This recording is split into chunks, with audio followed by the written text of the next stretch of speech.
Hi, I'm Stephen Hand from Archery Supplies, and today we're here to look at the Elite Option 6. This is a new bow for Elite Archery for 2018, and it's the new top-of-the-line flagship model for Elite, and this is my first Elite review, so I'm completely new to the product. So this is my first look at the product, it's my first impressions of the product, and that's what I'm going to be conveying in this video to you about this bow. Now, the first thing with the Elite product, I'm just going to go through a bit of back history. The Elite brand was set up by a guy, was financed by some people, but it was one of the founders of Bowtech Archery. So that's why a lot of the Elites have similar, I'm going to say a similar look and feel to the original Bowtech designs. It's a twin cam system, so a cam top and a cam bottom. Those cams are identical, and it's a twin cam, and I call it a twin track system. So you've got the string on one side and the cam feeding in and feeding off of the cam at the other side. So as one side rolls up, the other side rolls down. You have stops which hit the limb at top and bottom. Now, if you don't fit those stops, you're in a world of pain, because this bow is going to pull straight back and you're going to have no let off. When I say no let off, 100% let off. So the string will just go slack. So if you forget to fit those draw stops, you're in a world of pain.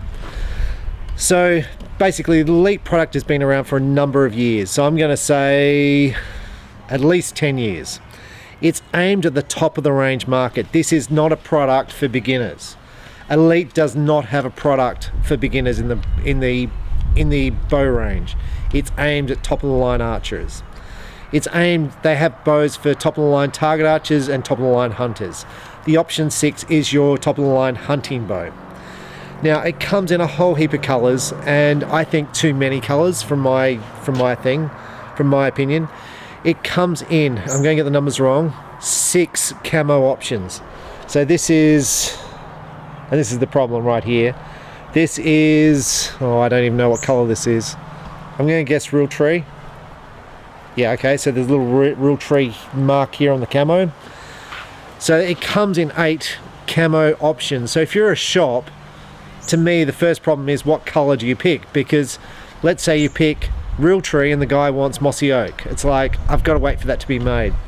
Now, maybe that's a problem, maybe it's not. It is a problem for me because I try and stock every item that the manufacturer makes. So it is a major issue for me deciding what to stock. Now, all the bows have black limbs, as you can see. So basically the only thing that's changing here is the color of the riser. Now, the color options, this is the black. It comes in 10 color target options, one of which being black, and I think the target colors are a little bit more expensive. And when I say a little bit more, I'm guessing about $100 more a bow, maybe $200 a bow. The Option 6 sells for, in Australia, about 1,500 Australian dollars. You'd have to look for what it sells for in America. At the $1,500 price mark, this puts the bow at the top of the range in bow manufacturers, excluding Hoyt. Hoyts are more expensive in Australia than Elite. So the top of the line PSE bow is going to be about $1,300. The Evolves. Top of the line Bear bow by Bear in Australia is going to be around the 1,300s, maybe 1,200s. The Elite at 1,500 puts it beyond that. Now, the top of the line Hoyt bow in Australia is going to sell for around, I'm going to exclude the carbon because I don't think you can compare this to a carbon bow, and maybe you can, but the carbon bow in Australia sells for about 2,300. Top of the line machined Hoyt is probably going to sell for around 1,800. So the Elite sells cheaper than the top of the line Hoyt, but more expensive than top of the line PSE. So I want to talk a bit about that. So when bow companies price products, I think they price them for a price point so they're competitive in the market. So a consumer looks at it and goes, I can justify the extra dollars that the manufacturer has put into that product. So with the Elite bow and the Option 6 here, let's just have a look at what we're getting. We're getting a machine limb pocket here. So there's no plastic. These little things in here, if you were to strip them out, they're easy to replace. So this is all pretty standard with the top of the line bows. You've got a bridged, I'm going to call it a bridged riser here, and down the bottom here. Now this is meant to increase the strength of the riser, to stop the riser twisting left and right. Now this clearly has increased cost on the manufacturer in producing the item. So the equivalent PSE bow with this type of feature does sell for around $1,500–1,600, putting it at about the same price as the Elite bow. So when you see the Elite bow at $1,500, you go, oh, that's a bit expensive. Well, actually the similar bow by PSE is about a similar price. So, you know, you take from that what you will. You're paying for this bridge design here. Now Elite does have cheaper model bows without this bridge design here. So if you don't want to spend the $1,500, you can go back to the Impulse. Now the option 6 is a 32-inch axle bow. It's 6-inch brace height from there to there. I think it's 6 1/4. It comes in an 80-pound option, so it comes, I think, from 50 to 80 pounds in option. So you go 50, 60, 70, 80 pounds. Now 80 pounds to me is unique. There's not many bow manufacturers which do 80 pounds. So if you're a big guy, and I'm not a big guy, and you want the 80-pound bow, Elite does have that option for you. Now the paint finish here. Now I am pretty sure this is not a film dip process. Now with a film dip process, what they do is they take a riser, they paint it, and they dip it into a film. It comes out of the film and it's got this pretty camo on. I am pretty sure this is the heat fusion process in this riser, so it means they somehow impregnate the riser with this film. I'm pretty sure that's what they do. Now what that does, it makes the camo here stronger, so less likely to wear off. So theoretically, and I don't know because I'm only just new to Elite, theoretically in 10 years time this riser is going to look the same as it does today. Now with a film dip process that you'll see on most of the bows, the film dip will basically start wearing off in wear points where the hand touches the grip. This is a more expensive process. The other companies that do this process are G5, use this process. I don't know about Bowtech because I haven't seen a Bowtech around for a long time now. So, but this is a more expensive process, and if I've got the process wrong, you know, please drop a thing in the comments. But to me, it's a very high quality look. It's a very high quality feel. Okay, so let's just talk about some things. It's got a roller slide here. The cables are served, which is good so you don't get wear. You can adjust the angle on the slide here so you can increase and decrease the angle. The riser is nicely machined out here to reduce weight. The bow itself weighs about 4.3 pounds, which to me is a really good weight for hunting. It's a nice weighted bow. The limbs, to me, they look like a Gordon Glass limb, but they're actually not. These are a laminated limb. So you can see it doesn't have the massive tension that you see on a lot of the other bow manufacturers like Bear and PSE. This is a laminated limb. With a laminated limb, you can't put the massive tension on the limbs. You can see the limbs are beyond parallel, slightly. Down the bottom here, you've got a little spot for a lower stabilizer. So if you want to put a stabilizer pointing backwards, this is a great spot for it down the bottom. A really clever idea. Now with the string stops, which come around as you draw the bow and they hit the limb, on the option 6, they put this little metal plate in here. So instead of it hitting the limb, it hits the metal plate. Great idea. Now if you dry fire your bow, so you shoot the bow without an arrow, the bow generally explodes, right? So what Elite has got, it's got these little things here in the limbs. This is meant to make the limb stronger, so it stops the axle pulling through if on the scenario you dry fire your bow. I don't know if it's going to save it or not. I know it makes the limb stronger. So these little things here, most bow manufacturers use knocking points and they put heat shrink over it. Elite use these rubber things. I think back in the original Elites, they used to use finger savers. They're using these here. I think it increases the speed by about 1 or 2 feet per second. Now on the speed of this bow, it's rated at 342 feet per second. Now the draw length of this bow I'm physically not this one, the other one I'm going to shoot, is 28 inches. So it's going to be 10 feet per second down on IBO, so it should shoot at a speed of 332 feet per second. given it's 1 inch shorter than the standard 29 that I normally shoot. So through my chronograph, I'm expecting a speed of around 305. That's what I'm expecting. Now, to change the draw length on an Elite bow, this is the worst. When I say the worst, it's near the worst bow to change draw length on. So you've got a module here. You've got 3 screws. There, and I'm guessing there's another one. One, 2, 3. Now you cannot take the module off this bow without using a bow press, because the cams, the cables, are touching this module at all times. If you try and take this module off without a bow press, you will break the bow. So you need a bow press. And for me to change the draw length on this bow, it's a real pain, because you've got to take all the strings off, which means you've got to retime the bow. And so if you've got a customer who comes in and goes, oh look, I'm looking to buy the Elite, I don't know my draw length. It's like, oh. So the first thing you're going to do is give them another bow to set their draw length on.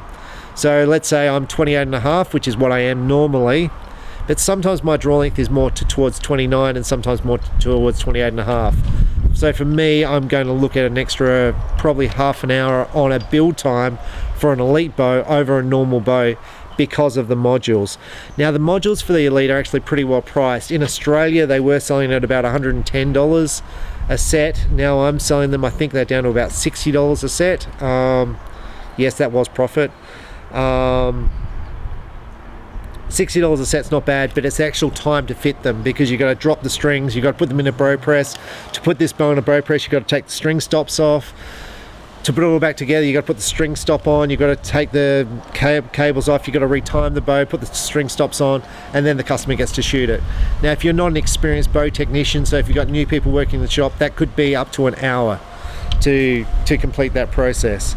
And some people in the shop will not have the knowledge to be able to do that. So to me, that is an issue with this product, and it's not as simple as a rotating module where you don't need a bow press, you just rotate the module and it's done straight away. Now the advantage of this system over a rotating module, they say, when I say they, the people who design this system, the first advantage is it's meant to be more energy efficient, so it's meant to be more customizable as far as speed, so you're meant to get increased speed of it. And then you've got no modules to come loose. Well, I mean, if it was to come loose, it'd be a major problem because the bow's going to break. Okay, so the overall finish of the Elite product, I really like the attention to detail Elite put in. And I'm just going to, like there, the option 6. It makes this bow look really classy. The little wood grip there looked awesome. So overall, I think the finish of the Elite is pretty good. Now you can argue whether you like the black limbs versus camo limbs. That's up to you, personal preference. On the option 6, you only have the option of black. On the other Elite bows, you do have the option of camo limbs. So the option 6, yeah. Now, one of my issues with Elite, and this is from me as a purchaser, as a shop, it's deciding which Elite bows to stock. So as a hunter, you're looking for a bow around 32 inches. That's generally what you're going to shoot. Now, the problem I have is Elite has got a whole bunch of these bows at 32 inches, so which one do I stock? And what is the difference between the different ones? So, now I'm not experienced with Elite, but let's just take a bit of a off my memory. So Elite has a cheaper model called the Impulse, which is a solid limb bow. It's a little bit different here and doesn't have the bridge riser, probably dropping in price about $300-400. But then they've got another one, I'm going to get the name wrong, so please forgive me. I think it's called the Ritual, 33 inches, and it looks just like this. And I'm like, well, what's the difference between the Ritual and the option 6? Now you can go and have a look, but as a consumer, if a shop's confused, then you're probably going to be confused as well. So I found it very hard to determine which bows to stock in my shop from Elite, because it was so many colors, so many options, so many different bows which were very similar. It made it actually quite hard for me, as opposed to a company which goes, well look, I've got a 31 inch bow, a 33 inch bow, a 35 inch. It's like, well, I just stock all the different sizes and I'm done. So, okay, Elite does have the option for multiple sight holes. You've got one there and one there, so if you want to move the sight up, that's very good. Overall, I really like the finish of the bow. Now let's look at the black one.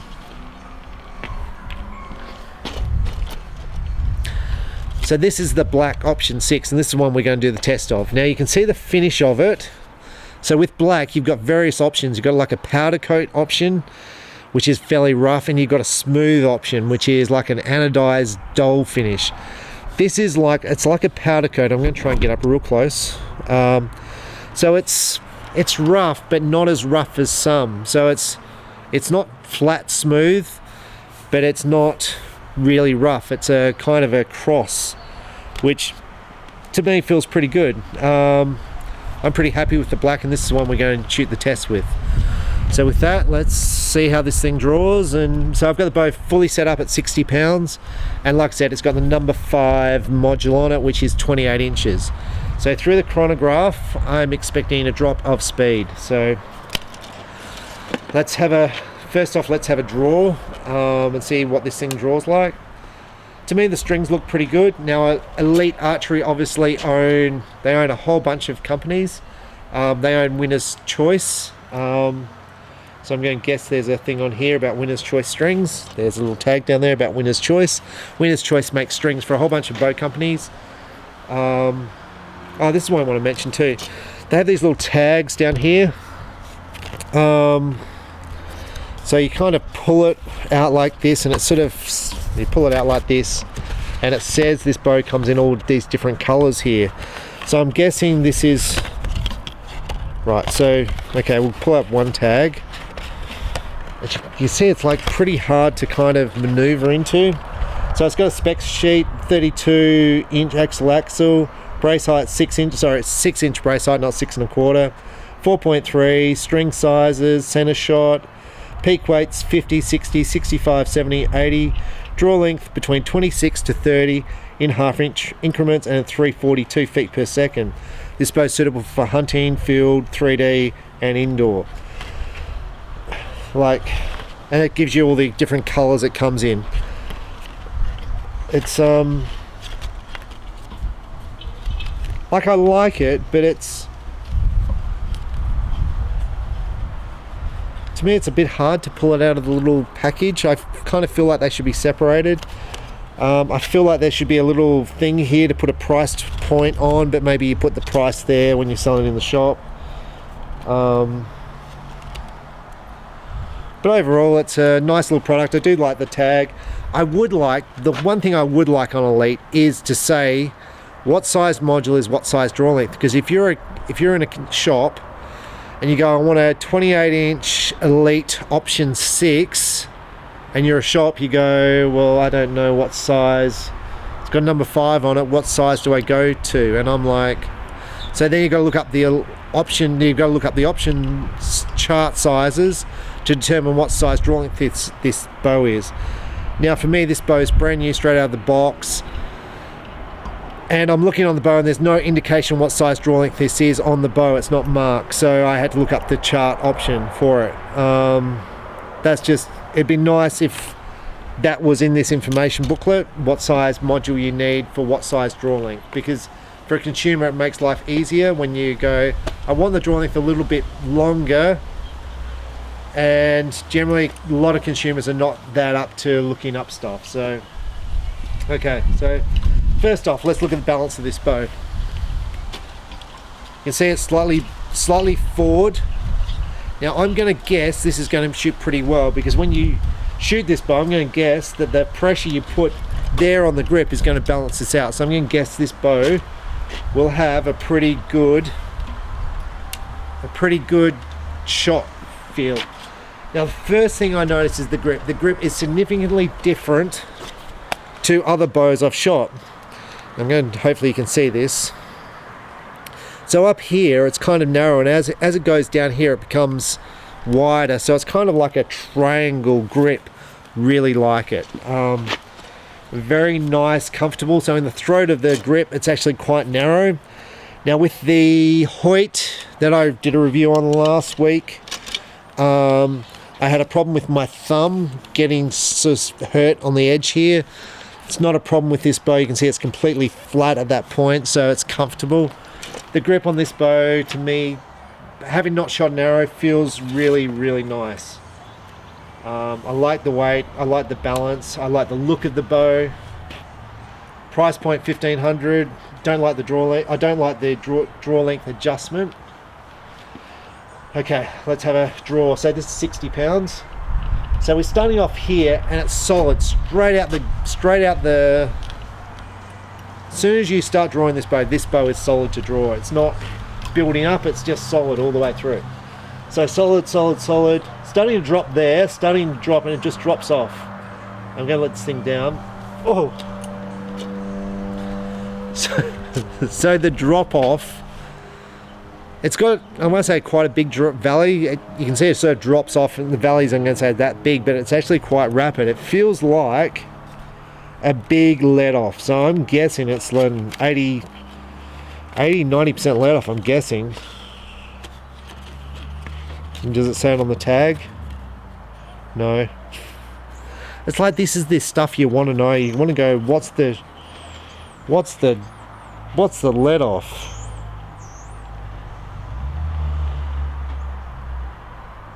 Like, I don't know what the let off is. It'd be nice if it was on the tags, and it might be there, but I can't see it. It feels like a 90% let off. Because I get back there, and if you want to let this bow down, you can see it almost rips your shoulder out. So, but the draw cycle there is nice and easy. And there will. Now, I'm going to let this thing down again. Whoa! Okay. I don't like letting this bow down. Now, the problem with that rapid drop off is when I'm aiming this bow, I'm getting this thing occurring here. So as I'm drawing it solid, but as soon as I get that valley and trying to pull in soft, I'm getting this shake up, just like that. Now, it will stabilize in literally a couple of seconds, but it's not as smooth as some as far as the drop off. It's not like a fast speed bow like the Hoyt Ultra. The fast one, it's not a big drop off like the PSE Expedite or the Full Throttle. The speed bows, the 355, they have much shorter valleys, much more drop off, but this is definitely like that bow to draw. So we're just going to have a shot, and let's see the little wobble I get. Now back here, it's a dead solid wall. Like, it just...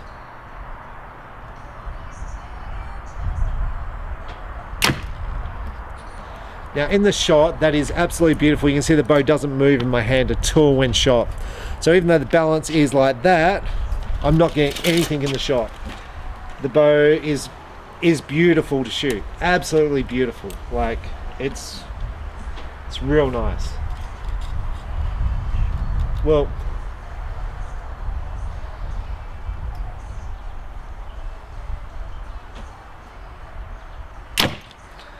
it just feels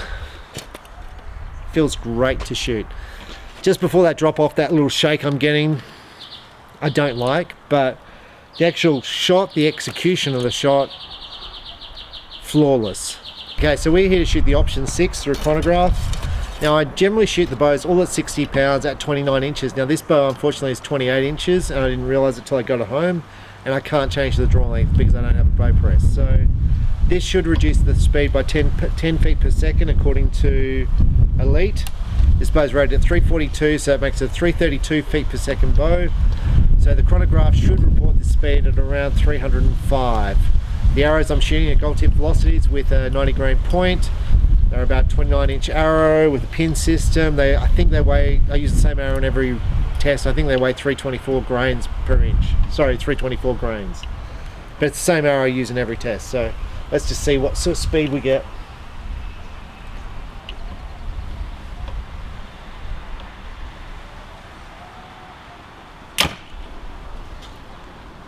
.300. The execution of the shot, it feels great. There's no vibration in the shot. The bow's quiet. It's a nice bow to shoot. It's kind of interesting because the draw cycle kind of feels smooth.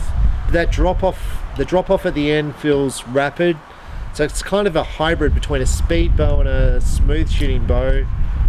And at 300 feet per second, which would be 310, I don't know if that's fast enough for the draw cycle, but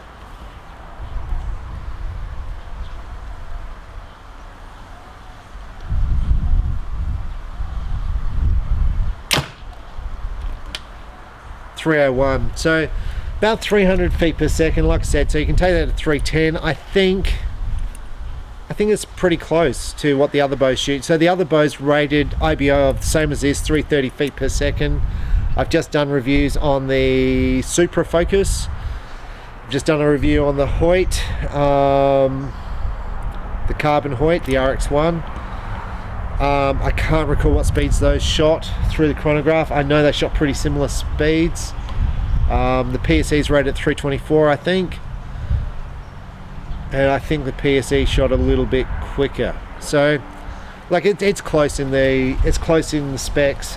If it's not 342 feet per second bow, it's a 337. Like it's close. You know what I mean? It's not a long way out, and you've got to try the draw cycle to see if you like the draw cycle. I would have to shoot this bow a few more shots yet to determine whether I like it. We're going to move back to 18 now. And see what sort of accuracy I get with this bow, and at the end of shooting 18 and shooting some sights, I'll tell you what I think about this draw cycle. I like when I'm back there in the hold. I really do. It's solid. I like the after shot. Just that drop off where I get that little shake in the end. I'm not real comfortable with that. So let's go and have a shot and let's see how it goes. Okay, so we're here to shoot the Elite Option 6 at 18 meters. Now I've sighted the bow in and I'm hoping they're going to all hit the goal.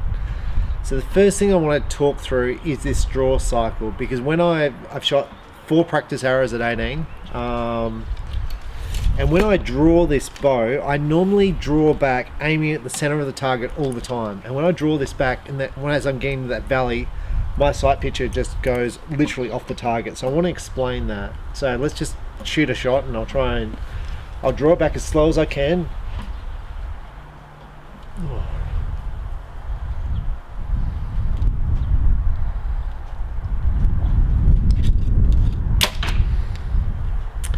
Okay, so in the draw cycle, I try and draw this bow back as slow as possible. So I'm always aiming at the center. Now, as I get in that valley, as it drops into that valley, my sight pin literally moves off the target butt. And it's not off the target butt. The target butt is I think it's a meter by a meter. So the target's in the middle of the target. I'm at 18 meters, so the sight pin is moving around 50 centimeters. And that's me drawing it back. So I cannot hold the sight pin on the target as I draw. Basically, with this bow, it's almost just yank it back, then aim. So don't aim through this process.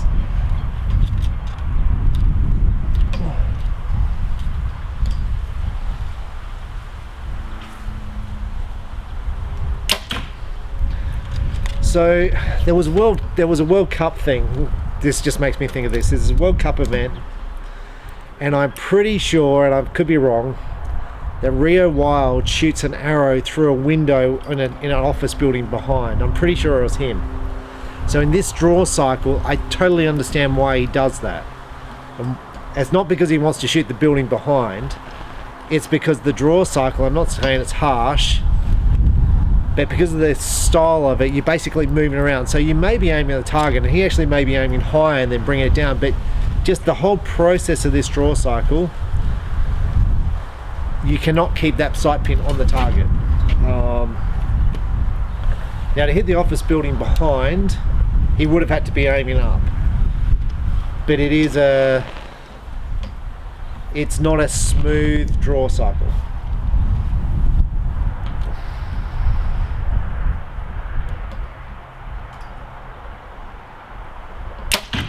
I mean, the shot's great. The shot is absolutely fine, but you cannot, with this bow, as far as I'm concerned, you cannot concentrate on the draw cycle as far as aiming during the draw cycle. It's not it's, to me, it's like a full throttle, and I'm using the example of a full throttle because I own one. It's almost a waste of time to aim. You just point the thing in the general direction, get it back, and then aim.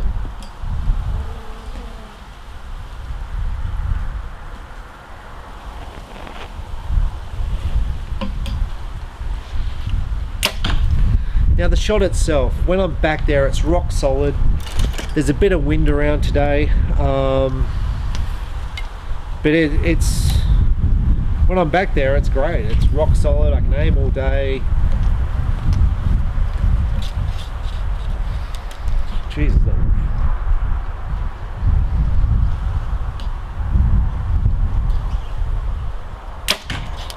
It aims well. The sight pin sits in the middle of the target when I'm aiming. Like I said, there's a bit of wind around, but like in that draw cycle, I was watching the sight picture as I was aiming. It went woof, woof, because it went off to the left, and I'm like trying to bring it back to the center, and I'm like, in fact, the one before I actually aimed high and I kind of pulled it in to the shot. So I reckon that's what Rio Wild would be doing, and that's why that arrow went in that office building. So I'll just try this. I'm going to aim up high, and then I'm going to bring it in. Yeah.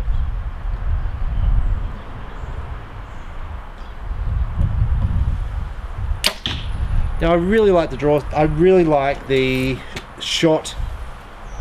The shot up. When I say the shot, the execution of this bow feels really good.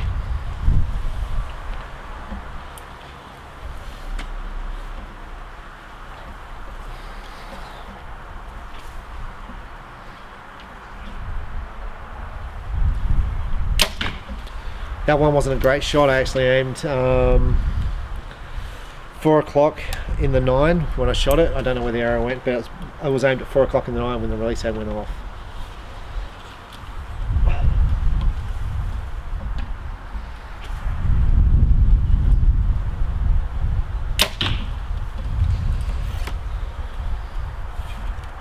I'll just shoot one more. I'm getting a feel for this bow now, so I'm pretty comfortable with what I think of it.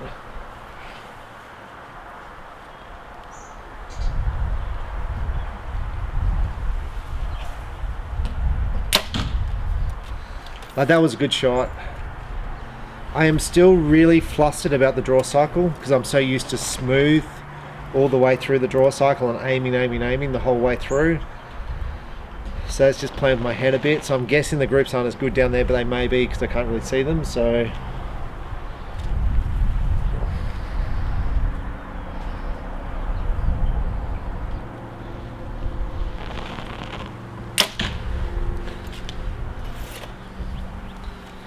yes, I am going to shoot one more. Now this bow has the option of a 2-piece quiver, which goes on there. It's a triangle fitting, and people are going to say, what triangle quiver fits? Elite has their own quivers. Trophy Taker has a cheap 2-piece quiver which will fit in. Trophy Taker, Trophy Ridge.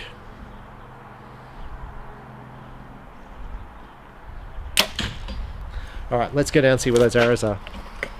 Okay, so I'm up here at the target. Now I've got one out here in the blue. Now that's obviously not a good shot. I don't know if that was the shot where I aimed in the 9 here. Now the group itself, I cannot get my fingers around it. Like, it's not a bad group. It's clearly not the best group I've ever done. If you took out a couple of arrows, take out the outlier, that one, I could get my fingers around them. There's some nice shots in there. So my summary of the Elite Option 6, I think the colors, the finish is top rate. I think there's too many color options, but I can understand this is a custom elite product, not using the name pun, but it's an elite product. So basically it's like, I'm a hunter, I want mossy oak in 80 pounds in 29.5. They build you that bow and you wait 2 months for it, 3 months for it. To me, that's kind of where they've gone, as opposed to the mass marketing of a company like PSE, which they go, we have the Evolve 35 in mossy oak, there it is, one size fits all. Elite to me is more customizable. Now to me that could be an issue for a shop. Like, I'm a bigger shop, I own a bigger shop. When it comes to smaller shops, whether they can afford to stock Elite is another question, because they need to stock modules and they're only going to sell so many of them. Because in an archery shop, as far as my archery shop's concerned, the majority of the bows you're going to sell are recreational archers, not the Elite product at the top end. Elite at the top end is really for the elite archers, and there's just not many of them. I mean, for me, it's mainly recreational archers. So you don't sell a lot of top end product. So with that, I think the product's good. They've got a really good backup as far as lifetime warranty on the product, which is really good. I think the product is very stable as far as I don't think it's going to break on you. The product has been pretty much unaltered since the bow was made, so about 10 years. So as far as I'm concerned, this is a really solid product. So I don't think you're going to have problems with limbs. I don't think you're going to have problems with cams. I don't think you're going to have problems with the product. I don't sell many of them, so you know, like let's say I sell 2,000 PSE bows, I'm only just new with Elite, so but I don't expect to sell a lot. I did sell a lot of Bowtechs in the day, but I was the Australian distributor for Bowtech, and while I sell Elite, I'm one of maybe 10 distributors for Elite in Australia. So basically you'd have to add up all those 10 shops to work out your national sales in Australia. But I'm going to guess it's not big numbers, just because it's aimed purely at the top end of the market. Now I'm going to talk about the draw cycle. The draw cycle does disturb me a little bit. It disturbs me for two reasons. One, it's actually pretty good, the draw cycle. Like, you just yank it back and it's there, and when you're back there it's rock solid. But I like drawing back slowly, smoothly. If I was shooting this bow with a blade rest, I would clearly have problems because it's just so abrupt in the draw cycle. I would have a problem with a blade arrow rest. I'd have to be shooting in a drop away or a whisker biscuit with this bow. Blade arrow rests are generally used for target archery, but I'm just saying the draw cycle. I draw back my hunting bows the same as I draw back my hunting bows the same as I do my target bows, very slowly. I take my time and I'm always aiming. So with this bow I can't. It's just yank it back, then aim. Now because of that, it kind of did my head a little bit, and I did get a little bit of variation down there because of it, and I probably had a couple of bad shots. But overall, I think the bow would shoot really, really well, and I think I could shoot really well with this bow. I like the grip. The grip's comfortable. I do like the grip. I like the color finish, how it's made. I like that. Supply of Elite, I can't tell you about warranties because I haven't had one. I can't tell you if they're great or not great. The supply of Elite bows, I'm going to say, is at the slower side, not the faster side. So, you know, a bow company like PSE, basically most of the bows are ready to go, like the Evolve 35. With this bow, because you've got 6 color options, the different draw length options, they don't have them pre-made generally. They have, generally you order the bow and they'll make it for you, which means you go in a queue. With PSE, they'll just make up a whole bunch of Evolve 35s, and then basically you're picking what they've already made, in most cases. So the delivery time is slower with Elite, so just bear that in mind. Overall, it's a good product. I think if you're looking for an 80-pound bow, it's good. If you're looking for an Elite product for the bow hunter, I like the durability. I like the draw cycle. When I say the draw cycle, I like the actual holding weight of it, how it feels as a hunting bow. It's really good. But I am like, whether I want this bow for myself, I do like the bridge riser design. The shot feels, it's as good as any bow I've ever shot as far as the shot execution. But the draw cycle, I'm not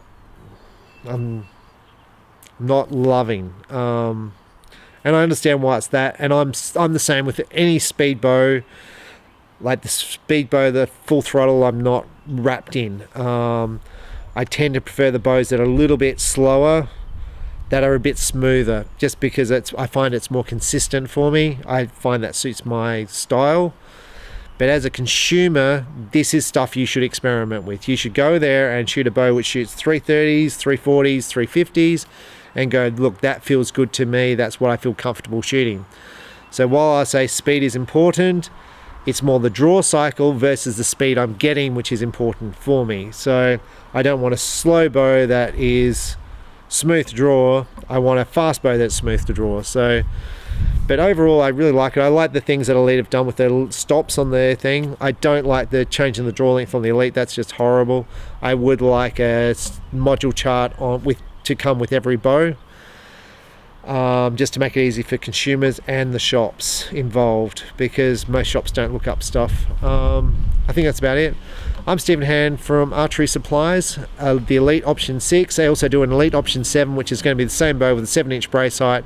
You're probably going to take 10 feet per second off the speed for that. 7-inch brace height should be a little bit easier to shoot, so a little bit more consistent, but you're reducing your speed by 10 feet per second. The Option 6 would be the most popular of the two options, the Option 7 and the Option 6. Just because of the speed aspect, and most people buying a 32-inch bow are more interested in hitting power than accuracy. If you're looking for more accuracy, you're probably going to be going for a 33 to 35-inch bow, or even a 37-inch bow. So that's my opinion. Now, with any bow, the more you shoot it, the better you're going to shoot it. So get out there, get fit, get healthy, and shoot lots of arrows, and you will enjoy it more and more. So have a great day. It's a great day here. So thanks for watching. Bye.